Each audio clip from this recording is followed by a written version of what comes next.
سامعین کی خدمت میں سبیحہ کا پرخلوص آداب. ایکسٹرنل سروسز ڈویژن آل انڈیا ریڈیو کی Urdu service social media live میں آپ سبھی کا استقبال ہے. پیش خدمت ہے Urdu news magazine. News magazine کے آغاز میں آئیے سنتے ہیں حالات حاضرہ پر مبنی جہانما.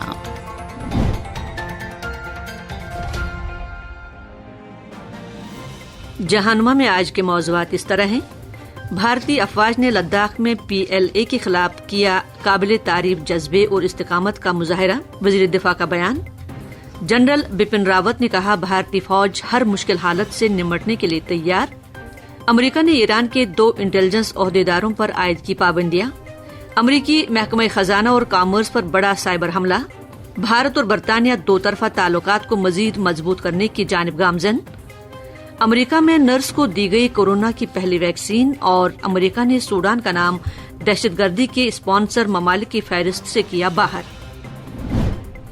وزیر دفاع راجناتھ سنگھ نے کہا ہے کہ بھارت کی مسلح افواج نے مشرقی لداخ میں حقیقی کنٹرول لائن پر جارحیت کا پوری قوت سے مقابلہ کیا ہے اور انتہائی بہادری کے ساتھ چین کی پیپلز لبریشن آرمی کا ڈٹ کر مقابلہ کرتے ہوئے اسے واپس پیچھے ہٹنے پر مجبور کر دیا. اس خبر کو ملک کے بیشتر اخبارات نے اپنی سرخی بنایا ہے. روزنامہ ٹائمز آف انڈیا اس حوالے سے تحریر کرتا ہے کہ وزیر دفاع راجناتھ سنگھ ورچوئل طریقے سے فکی سالانہ اجلاس کے الوداعی سیشن سے خطاب کر رہے تھے. اس دوران انہوں نے زور دے کر کہا کہ اس سال ہماری فورسز نے جو کامیابی حاصل کی اس پر ملک کی آنے والی نسلیں فخر کریں گی. جناب سنگھ نے کہا کہ جب کبھی LAC پر کوئی بات ہوتی ہے تو عام طور پر بھارت اور چین کی فوجی طاقت کے درمیان موازنہ کیا جاتا ہے، لیکن بھارتی فوجیوں نے سرحدی چیلنجز کا مقابلہ کرنے کے دوران قابل تعریف جذبے اور استقامت کا مظاہرہ کیا. وزیر دفاع نے کہا کہ ہماری ہمالیائی سرحدوں پر بلا اشتعال جارحیت اس بات کی جانب اشارہ کرتی ہے کہ دنیا کس طرح تبدیل ہو رہی ہے اور کیسے موجودہ معاہدوں کو چیلنج کیا جا رہا ہے، اور کیسے نہ صرف ہمالیائی بلکہ پورے بھارت بحر الکاہل خطے میں بھی طاقت کا مظاہرہ کیا جا رہا ہے، اور اس وجہ سے پورے خطے میں غیر یقینی کی صورتحال ہے. سرحد پار سے کی جانے والی دہشت گردی کا ذکر کرتے ہوئے جناب سنگھ نے کہا کہ بھارت اس کا شکار ہے اور پاکستان اس دہشت گردی کا ذمہ دار ہے. حالانکہ بھارت نے اس وقت بھی اس لعنت سے تنہا ٹکر لی ہے جب کسی نے اس کی حمایت نہیں کی تھی، لیکن بعد میں سبھی نے اس بات کو تسلیم کیا کہ پاکستان کو دہشت گردی کا مرکز قرار دینے کی بھارت کی بات بالکل صحیح ہے. اسی درمیان chief of defence staff general Bipin Rawat نے چین کو ہدف تنقید بناتے ہوئے پیر کے روز کہا ہے کہ بھارت چین کے ساتھ ہر طرح کے مقابلے کے لیے تیار ہے. روزنامہ ہندوستان ٹائمز اس حوالے سے لکھتا ہے کہ جنرل بپن راوت نے کہا ہے لداخ میں صورتحال کشیدہ ہے اور ہر ملک اپنی سلامتی کو یقینی بنانے کے لیے تیاری جاری رکھے گا. انہوں نے اس بات کی بھی یقین دہانی کرائی کہ بھارت ہر مشکل کا سامنا کرنے کے لیے پوری طرح اہل ہے. دوسری طرف پاکستان کی جانب سے سرحد پر جنگ بندی معاہدے کی خلاف ورزی کیے جانے کے معاملے میں جنرل بپن راوت نے کہا کہ پاکستان کو زیادہ متفکر رہنا چاہیے. اب وقت آ گیا ہے کہ ہم تکنیک کے ذریعے لڑی جانے والی جنگوں کا مستقبل دیکھیں اور بھارت کے پاس سرحدوں پر کسی بھی طرح کے چیلنجز کا مقابلہ کرنے کے لیے ضروری طاقت موجود ہے. امریکہ نے ایران کی سراغ رسانی کی وزارت کے 2 عہدیداروں پر پیر کے روز پابندیاں عائد کر دی ہیں. روزنامہ دی انڈین ایکسپریس میں شائع خبر کے مطابق امریکہ کے وزارت خزانہ کے مطابق ایران کی انٹیلیجنس اور سیکیورٹی کی وزارت سے وابستہ 2 افراد محمد باسری اور احمد خزائی کو بلیک لسٹ کر دیا گیا ہے. واضح ہو کہ صدر ڈونلڈ ٹرمپ نے اپنے اقتدار کے آخری دنوں میں بھی ایران پر بدستور دباؤ جاری رکھا ہوا ہے. ایران کے ان دونوں افراد کو سابق FBI ایجنٹ رابرٹ لیونسن کی 2007 میں ایران کے ایک جزیرے سے پر اسرار گمشدگی اور ممکنہ موت کے معاملے میں ملوث پایا گیا ہے. یہ پہلی مرتبہ ہے کہ جب امریکہ نے ایرانی حکومت کو راست طور پر رابرٹ لیونسن کے معاملے میں ملوث قرار دیا ہے. امریکہ کا کہنا ہے کہ ہیکرز نے امریکی وزارت خزانہ اور محکمہ کامرس سمیت کم از کم 2 وفاقی محکموں کو زبردست سائبر حملے کا نشانہ بنایا ہے. یہ انکشاف ایک ایسے وقت میں سامنے آیا ہے جب کچھ روز قبل ہی امریکی حکام نے متنبع کیا تھا کہ غیر ملکی حکومت سے وابستہ سائبر ہیکرز حساس عدد و شمار کو نشانہ بنانے کے لیے آسان اہداف سے فائدہ اٹھانے کی کوشش کر رہے ہیں. بھارت سمیت دنیا کے بیشتر اخبارات نے اس خبر کو اہمیت کے ساتھ شائع کیا ہے. روزنامہ دا ہندو میں شائع خبر کے مطابق امریکی محکمہ تفتیش FBI اور داخلی سلامتی کا سائبر سیکورٹی ڈویژن اس سائبر حملے کی تفتیش کر رہا ہے. نیشنل سیکورٹی کونسل کے ترجمان نے کہا ہے کہ امریکی حکومت ان خبروں سے واقف ہے اور وہ اس صورتحال سے پیدا ہونے والے ممکنہ مسائل کا حل تلاش کرنے کے لیے تمام ضروری اقدامات کر رہی ہے۔ سائبر سیکورٹی کے ماہر دمتری الپروویچ کا کہنا ہے کہ اب تک کی سنگین ترین جاسوسی کی مہمات میں سے یہ ایک ثابت ہو سکتی ہے۔ امریکی محکمہ خزانہ اور محکمہ کامرس میں ہیکنگ کی یہ خبریں ایسے وقت پر سامنے آئی ہیں جب چند دنوں قبل ہی سائبر سیکورٹی کی ایک بڑی کمپنی نے اپنے نیٹ ورک میں کسی غیر ملکی حکومت کے ہیکرز کی نقب زنی اور معلومات کی چوری کا انکشاف کیا تھا۔ سائبر سیکورٹی کمپنی فائر آئی کا کہنا ہے کہ غیر ملکی ہیکروں نے اس کے نیٹ ورک میں نقب لگا کر کمپنی کے اپنے ہیکنگ ٹولز چرا لیے تھے۔ اس کمپنی کو SolarWinds network management system کے ذریعے نشانہ بنایا گیا۔ برطانیہ کے فارن سیکرٹری ڈومنک ریب بھارت کے 4 دن کے دورے پر کل نئی دہلی پہنچے۔ روزنامہ دی ہندو کی خبر کے مطابق ڈومنک ریب آج وزیر خارجہ ڈاکٹر ایس جے شنکر کے ساتھ 2 طرفہ علاقائی اور باہمی دلچسپی کے بین الاقوامی امور پر بات چیت کریں گے۔ نئی دہلی میں اپنے قیام کے دوران وہ ماحولیات کے وزیر پرکاش جاوڈیکر اور وزیر تعلیم رمیش پوکھریال کے ساتھ بھی میٹنگ کریں گے۔ برطانیہ کے فارن سیکرٹری جمعرات کو بنگلورو بھی جائیں گے، جہاں وہ کرناٹک کے وزیر اعلیٰ سے ملاقات کریں گے۔ قابل ذکر ہے کہ بھارت اور برطانیہ کے درمیان سن 2004 سے کلیدی نوعیت کی ساجھیداری ہے اور مختلف شعبوں میں اشتراک میں اضافہ ہوا ہے۔ وزارت خارجہ کا کہنا ہے کہ ریب کے دورے سے تجارت، سلامتی، ماحولیاتی تبدیلی، تعلیم، صحت کے شعبے میں شراکت کے بعد دونوں ممالک کے درمیان کووڈ وبا اور پوسٹ بریگزٹ کے معاملے میں تعلقات اور بھی وسیع ہوں گے۔ اخبار لکھتا ہے کہ جنوری میں برطانوی وزیراعظم بورس جانسن کے بھی بھارت آنے کی توقع ہے۔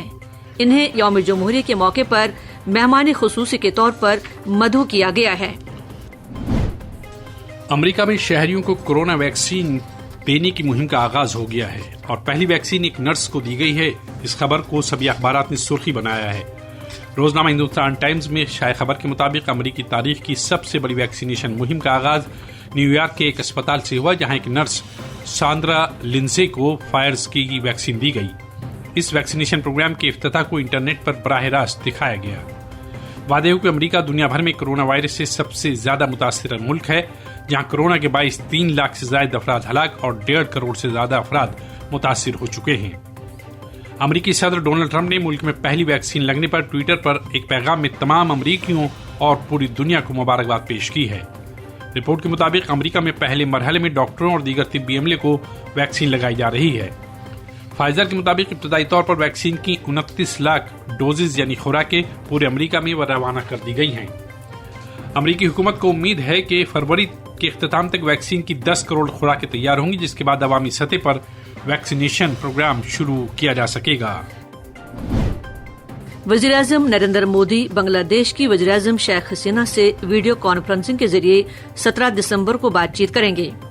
وزارت خارجہ کے مطابق اس ورچوئل سربراہ اجلاس میں دونوں رہنما ہند بنگلہ دیش 2 طرفہ تعلقات کے تمام پہلوؤں پر تبادلہ خیال کریں گے، جس میں کووڈ 19 کے بعد باہمی تعاون کو مزید تقویت بخشنے کے اقدامات شامل ہیں۔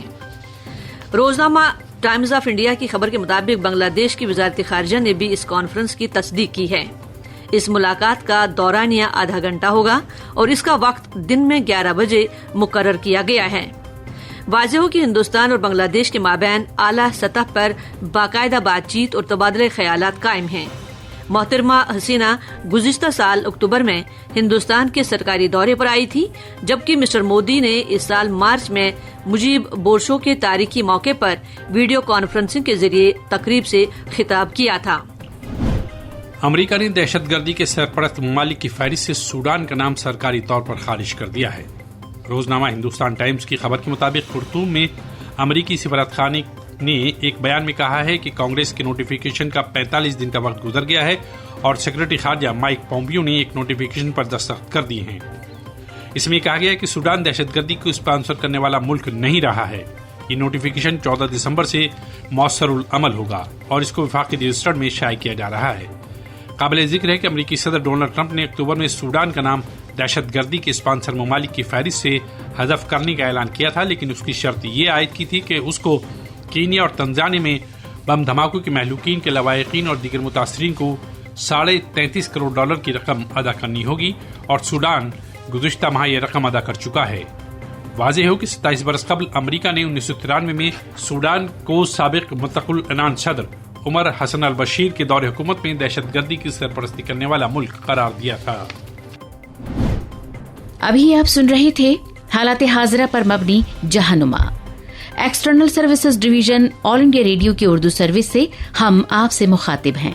اب پیش خدمت ہے آج کی بات۔ پاکستان دنیا کا شاید واحد ملک ہے جس کی کوئی کل سیدھی نہیں ہے۔ اس مملکت خداداد میں ایسے نادر واقعات دیکھنے کو مل جاتے ہیں جن پر یقین کرنا بہت مشکل ہوتا ہے۔ اب پچھلے دنوں ہی یہ انکشاف ہوا کہ طالبان کے ایک دہشت گرد رہنما نے پاکستان میں زندگی کا بیمہ یعنی لائف انشورنس کرا رکھا تھا۔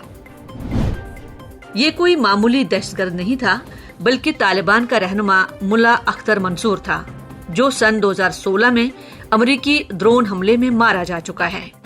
ملا اختر منصور کی حیثیت کا اندازہ اسی سے لگایا جا سکتا ہے کہ اسے طالبان کے روحانی سربراہ ملا محمد عمر کی موت کے بعد اس دہشت گرد تنظیم کا رہنما مقرر کیا گیا تھا۔ ملا منصور کے لائف انشورنس پالیسی کا انکشاف اس وقت ہوا جب کراچی میں انسداد دہشت گردی کی ایک عدالت منصور اور اس کے مفرور ساتھیوں کے خلاف دہشت گردی کی فنڈنگ کے معاملے کی سماعت کر رہی تھی۔ سماعت کے دوران پتہ چلا کہ ملا منصور نے نہ صرف اپنی زندگی کا بیمہ کرا رکھا تھا بلکہ بیمہ کمپنی کو 3 لاکھ پاکستانی روپے ادا بھی کر چکا تھا۔ اس نے یہ بیمہ ایک پاکستانی شہری کی حیثیت سے کرایا تھا جس کے لیے اسے سن 2005 میں پاکستان کا قومی شناختی کارڈ جاری کیا گیا تھا۔ ملا منصور نے پاکستان میں متعدد غیر منقولہ جائیدادیں بھی خرید رکھی تھی جن میں پلاٹ اور مکانات شامل ہیں۔ ظاہر ہے کہ یہ سب کچھ پاکستانی انتظامیہ اور بالخصوص پاکستان کی فوجی اسٹیبلشمنٹ کی تائید و حمایت اور مدد کے بغیر کسی بھی صورت میں ممکن نہیں تھا، اور اس سے یہ واضح ہو جاتا ہے کہ پاکستان نہ صرف ہندوستان بلکہ اپنے برادر پڑوسی ملک افغانستان میں کس طرح کے تخریبی کھیل میں ملوث رہا ہے۔ یہ سلسلہ اب بھی جاری ہے اور افغانستان میں تمام تر کوششوں کے باوجود قیام امن کی ناکامی کی ایک بڑی وجہ پاکستان کا رول بھی ہے، جو بظاہر امن کی باتیں تو کرتا ہے اور افغانستان کے امن کو پاکستان کے لیے ضروری بھی قرار دیتا ہے، لیکن در حقیقت جنگ زدہ ملک میں امن کے تئیں ذرا بھی مخلص نہیں ہے، کیونکہ اگر اسلام آباد نے افغان طالبان کی پشت پناہی نہ کی ہوتی تو افغانستان میں دہشت گردی کا مسئلہ کب کا حل ہو چکا ہوتا۔ امریکہ کو بھی، جس نے افغانستان میں طالبان کو قابو کرنے کی خاطر پاکستان کے لیے اپنے خزانے کے منہ کھول دیے تھے، اس بات کا پوری طرح اندازہ ہو چکا ہے کہ پاکستان دہشت گردی کے خلاف کارروائی کے نام پر اسے کس طرح گمراہ کرتا رہا۔ چند ماہ قبل امریکی پارلیمان میں پیش کردہ ایک رپورٹ میں کہا گیا تھا کہ پاکستان نے دہائیوں سے افغانستان میں ایک سرگرم لیکن منفی کردار ادا کیا ہے۔ امریکی کانگریس کی ریسرچ سروس CRS کی اس رپورٹ میں کہا گیا ہے کہ پاکستان کی سیکیورٹی ایجنسیوں نے افغانستان کے باغی گروپوں بالخصوص حقانی نیٹ ورک کے ساتھ تعلقات قائم رکھے، جو کہ امریکہ کی طرف سے اعلان کردہ غیر ملکی دہشتگرد تنظیم ہیں، اور طالبان کا باضابطہ ایک نیم خود مختار دھڑا بن گیا ہے۔ CRS دراصل اہم موضوعات پر امریکی اراکین پارلیمنٹ کے لیے رپورٹیں تیار کرتی ہے تاکہ انہیں درست فیصلے لینے میں آسانی ہو۔ CRS کی مذکورہ رپورٹ کے مطابق پاکستان ایک مضبوط اور متحد افغانستان کے بجائے ایک غیر مستحکم اور کمزور افغانستان کو زیادہ ترجیح دیتا ہے۔ یہاں امریکہ کے سابق صدر براک اوباما کا ذکر بھی مناسب معلوم پڑتا ہے، جنہوں نے اپنی خود نوشت اے پرومزڈ لینڈ میں پاکستان کی دہشت گرد تنظیموں کے تعلقات کے سلسلے میں بڑی تفصیل سے لکھا ہے، اور جن سے ہندوستان اور عالمی برادری کے ان الزامات کی مزید تصدیق ہوتی ہے کہ پاکستان دہشت گردوں کی پناہ گاہ اور تربیت گاہ ہے، اور بیشتر دہشت گرد تنظیموں کو پاکستانی فوج اور حکومت دونوں کی حمایت اور سرپرستی حاصل ہے۔ افغانستان کے حالات اسی لیے بدتر ہوئے کیونکہ وہاں دہشت گردی ختم کرنے کے لیے امریکہ نے پاکستان کو اتحادی بنایا۔ پاکستانی رہنما ایک طرف تو امریکہ کی ہاں میں ہاں ملاتے رہے اور دہشت گردی کے خلاف بیان بازی کرتے رہے، دوسری طرف طالبان کے ساتھ معاونت کا سلسلہ بھی جاری رکھا۔ اس کی ایک وجہ غالباً یہ بھی ہے کہ طالبان دراصل پاکستان کا ہی پیدا کردہ ہے۔ یہ بات لوگوں کے ذہنوں سے ابھی محو نہیں ہوئی ہوگی کہ گزشتہ برس قطر میں واقع طالبان کے سیاسی دفتر کے ایک سینئر عہدیدار نے یہ کہہ کر حقیقت سے پردہ اٹھا دیا تھا کہ طالبان کے تمام فیصلوں میں پاکستان کی خفیہ ایجنسی ISI ملوث رہتی ہے۔ امریکی صدر ڈونلڈ ٹرمپ کی خواہش ہے کہ امریکی فوج جلد از جلد افغانستان سے نکل آئے، لیکن یہ بات طے ہے کہ اگر امریکی فوجیں اس جنگ زدہ ملک سے چلی گئیں تو دہشت گردی کے خلاف جو تھوڑی بہت کامیابی حاصل کی گئی ہے وہ سب مٹی میں مل جائے گی۔ شاید یہی وجہ ہے کہ امریکی رہنما فوج کی افغانستان سے واپسی پر متفق نہیں ہے، جبکہ امریکہ کے دیگر حلیف ممالک بھی اس سلسلے میں اپنے خدشات کا کھل کر اظہار کر چکے ہیں۔ یہ بات اب بالکل واضح ہو چکی ہے کہ پاکستان افغانستان میں ہمیشہ منفی رول ادا کرتا رہا ہے۔ وہ دہشت گردی کے خلاف اقدامات کے نام پر ایک خطرناک کھیل کھیلتا رہا ہے، اور اب جبکہ طالبان اور افغان حکومت کے درمیان امن معاہدے کی کوششیں بھی تیز ہو چکی ہیں، پاکستان نے بھی اپنی منفی سرگرمیاں تیز کر دی ہیں۔ پاکستان یہ کبھی نہیں چاہتا کہ 2 دہائیوں سے جنگ کی آگ میں جھلس رہے افغان عوام امن سکون کی سانس لے سکیں، اور جب تک طالبان کو پاکستان کی پشت پناہی حاصل رہے گی، افغانستان میں مستقل اور دیر نہ امن کا قیام ممکن نہیں ہے۔ آپ سن رہے تھے آج کی بات۔ آل انڈیا ریڈیو کی اردو سروس سے اب سنتے ہیں خبرنامہ کے تحت خبریں۔ رضی احمد سے خبریں سنیے۔ وزیر اعظم نریندر مودی آج گجرات میں ترقیاتی پروجیکٹوں کا سنگ بنیاد رکھ رہے ہیں۔ مرکزی وزیر نتن گڈکری نے کہا ہے کہ حکومت کسانوں کی تجاویز پر غور کرنے کو تیار ہے۔ کووڈ-19 سے شفا یابی کی شرح بڑھ کر 95.12% ہو گئی ہے۔ مرکز نے بڑے پیمانے پر کووڈ-19 کے ٹیکے لگانے کی مہم کے لیے رہنما خطوط جاری کیے ہیں۔ قوم آج سردار ولبھ بھائی پٹیل کو ان کی 70ویں برسی پر خراج عقیدت پیش کر رہی ہے۔ وزیر اعظم نریندر مودی کئی اہم ترقیاتی پروجیکٹوں کا سنگ بنیاد رکھنے کے لیے آج گجرات میں کچھ پہنچے۔ دھوردو گاؤں کے ہیلی پیڈ کے نزدیک وزیر اعلیٰ وجے روپانی نے جناب مودی کا خیر مقدم کیا، جبکہ مقامی لوگوں نے ان کا گرمجوشی سے استقبال کیا۔ پروجیکٹوں میں دنیا کا سب سے بڑا قابل تجدید توانائی پارک، سمندر کے پانی کو پینے کے لائق بنانے کا پلانٹ اور ملک پروسیسنگ ڈیری پلانٹ شامل ہیں۔ دوسری میعاد میں وزیر اعظم کے طور پر کچھ کا ان کا یہ پہلا دورہ ہے۔ اس سے پہلے بھج ہوائی اڈہ پہنچنے پر چیف سیکریٹری انل مکیم اور بی جے پی کے مقامی رہنماؤں نے ان کا استقبال کیا۔ بعد میں وہ ہیلی کاپٹر کے ذریعے دھوردو گاؤں روانہ ہو گئے۔ دھوردو گاؤں رن آف کچھ کے ریگستانی علاقے میں واقع ہے، جہاں ٹینٹ سٹی میں تیار کی گئی خاص جگہ پر عوامی تقریب ہوگی۔ وزیر اعظم ایک ثقافتی پروگرام میں بھی شرکت کریں گے، جس میں لوک موسیقی کی فنکارہ گیتا راباری اور عثمان میر موسیقی پیش کریں گے۔ وزیر اعظم نریندر مودی اور بنگلہ دیش کے ان کے ہم منصب شیخ حسینہ کے درمیان ایک ورچوئل چھوٹی میٹنگ اس مہینے کی 17 تاریخ کو ہوگی۔ وزارت خارجہ نے کہا ہے کہ چھوٹی میٹنگ کے دوران دونوں رہنما دو طرفہ تعلقات کے سبھی پہلوؤں پر تبادلہ خیال کریں گے، جن میں کووڈ کے خاتمے کے بعد اشتراک کو مزید مستحکم کیا جانا شامل ہے۔ اس نے کہا ہے کہ بھارت اور بنگلہ دیش نے اعلیٰ ترین سطح پر تبادلوں کا سلسلہ جاری رکھا ہے۔ بنگلہ دیش کی وزیر اعظم شیخ حسینہ نے پچھلے سال اکتوبر میں بھارت کا سرکاری دورہ کیا تھا۔ وزیر اعظم نریندر مودی نے مارچ 2020 میں مجیب بورشو کے تاریخی موقع پر ایک ویڈیو پیغام دیا تھا۔ دونوں رہنما کووڈ عالمی وبا کے دوران بھی مستقل ایک دوسرے کے رابطے میں رہے ہیں۔ سڑک ٹرانسپورٹ اور شاہراہوں کے مرکزی وزیر نتن گڈکری نے کہا ہے کہ حکومت کسانوں اور کسان یونینوں کی مثبت تجاویز پر غور کرنے کے لیے تیار ہے۔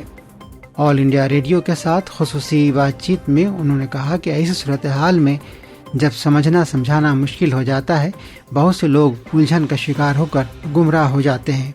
اپوزیشن پارٹیوں کی نکتہ چینی کرتے ہوئے جناب گڈکری نے کہا کہ سیاسی محرکات سے وابستہ عناصر غلط ماحول بنا رہے ہیں۔ انہوں نے کہا کہ حکومت کسانوں کے ساتھ بیٹھ کر زرعی قوانین پر شق بشق بات چیت کے لیے اور ان کی طرف سے پیش کی گئی جانے والی مثبت تجاویز پر کھلے دل سے غور کرنے کے لیے تیار ہے۔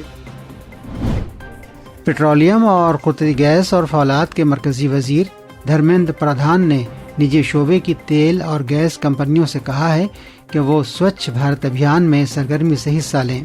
کل تیل اور گیس کی سرکاری ملکیت کے اداروں کو سوچھ پکھواڑا 2020 اور سوچھتا ہی سیوا 2019 مہم کا ایوارڈ تقسیم کرتے ہوئے جناب پردھان نے کہا کہ پیٹرولیم صنعت سوچھ بھارت ابھیان کو ایک جن آندولن کے طور پر وسعت دینے کے لیے اہم کردار ادا کر رہی ہے۔ اس موقع پر وزیر موصوف نے سرکاری شعبے کے ان اداروں سے زور دے کر کہا کہ وہ ملک بھر میں اہم سیاحتی اور زیارت کے مقامات پر جدید قسم کا بیت الخلا بنوائیں۔ جموں کشمیر کے لیفٹیننٹ گورنر منوج سنہا نے جموں اور سری نگر کے لیے لائٹ میٹرو ریل پروجیکٹ شروع کرنے کے بارے میں جموں سول سیکریٹریٹ میں ایک اعلیٰ سطحی اجلاس کی صدارت کی۔ MAHA میٹرو کے نمائندوں نے پروجیکٹ سے متعلق کام کے بارے میں پاور پوائنٹ پریزنٹیشن دیا اور جموں سری نگر میٹرو راہداری سے متعلق کلیدی مسائل کی نشاندہی کی۔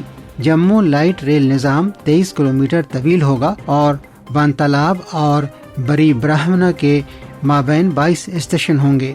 سری نگر لائٹ ریل نظام 25 کلومیٹر پر محیط ہوگا، جس میں 12.5 کلومیٹر اندرا نگر سے HMT جنکشن تک اور 12.5 کلومیٹر حضوری باغ سے عثمان آباد تک کے فاصلے میں 24 اسٹیشن ہوں گے۔ لیفٹیننٹ گورنر نے پروجیکٹ پر تیز رفتاری سے عمل کرنے کی ضرورت پر زور دیا اور کہا کہ پروجیکٹ کی منظوری ملنے کی تاریخ سے 2 سال کے اندر مکمل کر لیا جانا چاہیے۔ ملک میں کووڈ-19 سے شفا یابی کی شرح تقریباً 95.12% ہو گئی ہے۔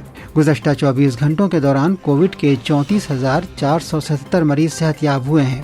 صحت کی وزارت نے کہا ہے کہ صحت یاب ہونے والے مریضوں کی کل تعداد بڑھ کر 94,22,000 سے زیادہ ہو گئی۔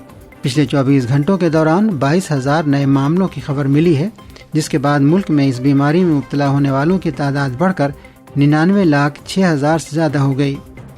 وزارت نے کہا ہے کہ مربوط جانچ، مریضوں کا پتہ لگانے اور علاج کرنے کی حکمت عملی کے مؤثر نفاذ کی وجہ سے شفا یابی کی شرح میں اضافہ اور اموات میں کمی ہوئی ہے۔ مرکز نے ملک میں کووڈ-19 کی ٹیکہ کاری کی خاطر ایک وسیع مہم کے لیے رہنما خطوط جاری کیے ہیں۔ صحت اور خاندانی بہبود کی وزارت پہلے مرحلے کے دوران تقریباً 30 کروڑ لوگوں کو ٹیکہ لگانے کا منصوبہ بنا رہی ہے۔ Pfizer, serum institute of India اور بھارت بایو ٹیک نے اپنی ویکسین کو مارکیٹ میں فروخت کرنے کی اجازت کے لیے درخواست دی ہے۔ ٹیکہ کاری کی یہ مہم کووڈ-19 ویکسین کے ایمرجنسی استعمال کے لیے حکومت کی منظوری کے بعد شروع ہوگی۔ یہ ویکسین پہلے صحت کارکنوں، صف اول کے ورکروں اور 50 سال سے زیادہ عمر کے لوگوں کو دی جائے گی۔ اس کے بعد پہلے سے کسی بیماری میں مبتلا اور 50 سال سے کم عمر لوگوں کو یہ ویکسین دی جائے گی اور آخر میں باقی آبادی کو ٹیکہ کاری کی جائے گی۔ 50 سال سے زیادہ عمر کے لوگوں کو مزید 2 گروپوں میں تقسیم کیا جائے گا، جن میں ایک گروپ 50 سے 60 سال کی عمر تک اور دوسرا 60 سال سے زیادہ کی عمر کے لوگوں کا ہوگا۔ اس پورے عمل میں کل 20 وزارتیں مل کر کام کریں گی۔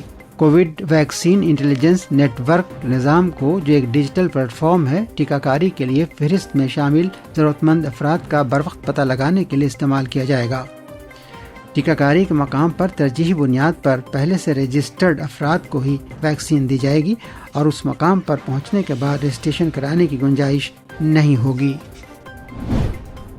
امریکہ میں کووڈ-19 سے بچاؤ کے لیے پہلا ٹیکہ لگایا گیا ہے، جبکہ ملک ٹیکہ لگانے کی اب تک کی سب سے بڑی مہم شروع کرنے کی تیاری کر رہا ہے۔ امریکہ کے صدر ڈونلڈ ٹرمپ نے ٹویٹر پر کووڈ-19 کا پہلا ٹیکہ لگائے جانے کا اعلان کیا۔ FDA کی جانب سے منظوری ملنے کے بعد کووڈ-19 کا پہلا ٹیکہ امریکہ کے نیویارک شہر میں انتہائی نگہداشت والے یونٹ کی ایک نرس ساندرا لنڈسے کو لگایا گیا ہے۔ فائزر بایو ان ٹیک ویکسین کو FDA نے جمعے کو ایمرجنسی استعمال کی منظوری دی تھی۔ امریکہ میں اگلے سال اپریل تک 10 کروڑ لوگوں کو ٹیکہ لگائے جانے کا پروگرام ہے۔ قوم آج سردار ولبھ بھائی پٹیل کو ان کی 70ویں برسی پر خراج عقیدت پیش کر رہی ہے۔ وہ بھارت کے پہلے نائب وزیر اعظم تھے اور ان کے پاس وزارت داخلہ کا قلمدان بھی تھا۔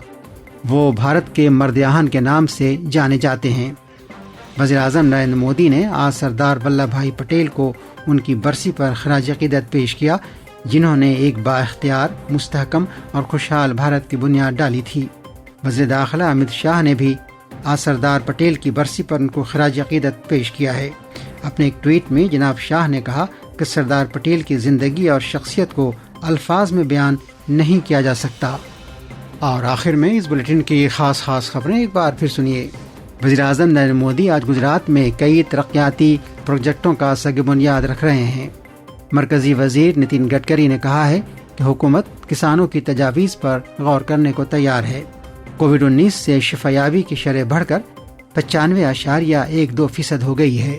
مرکز نے بڑے پیمانے پر کووڈ-19 کے ٹیکے لگانے کی مہم کے لیے رہنما خطوط جاری کیے ہیں، اور آج قوم سردار ولبھ بھائی پٹیل کو ان کی 70ویں برسی پر خراج عقیدت پیش کر رہی ہے۔ اس کے ساتھ ہی خبروں کا یہ بلیٹن ختم ہوا۔ اس خبرنامے کے ساتھ ہی اردو نیوز میگزین کا آج کا شمارہ اب اختتام پذیر ہوتا ہے۔ اگلا پروگرام لے کر آپ کی خدمت میں پھر حاضر ہوں گے۔ تب تک کے لیے خدا حافظ، شب بخیر، جے ہند۔